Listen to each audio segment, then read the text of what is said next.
A1 देखि लिएर G1000 सम्म सिलेक्ट गर्नु पर्यो पहिला। अनि यसको लागि तपाईँ यसरी G1000 सम्म कति टाइम लाग्छ हेर्नुहोस्। अहिलेसम्म यत्रो बेर गर्दा पनि G115 सम्म नै पुग्नु भएको छ।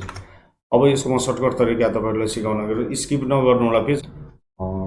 A1 मा यहाँ कर्सर राख्नु होला, यहाँ सुरुमा कर्सर राख्नु होला। अनि त्यसपछि तपाईँ यहाँ यसको माथि A1 लेखेछ नि, यसलाई सिलेक्ट गरेर डिलिट गर्नु होला।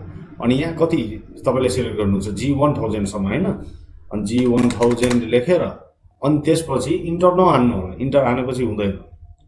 G1000 लेखिसकेपछि अब तपाईँ शिफ्ट प्रेस गर्नु होला अनि इन्टर हान्नु होला। हेर्नुहोस् G1000 सम्म सिलेक्ट भइसकेछ। अब यसरी तपाईँ अब यसलाई यसरी बोर्डर राख्नुहोस्, जे गर्नु छ गर्नुहोस्। अब सजिलो भयो। मेरो च्यानललाई सब्स्क्राइब गरिदिनु होला। हस्, धन्यवाद।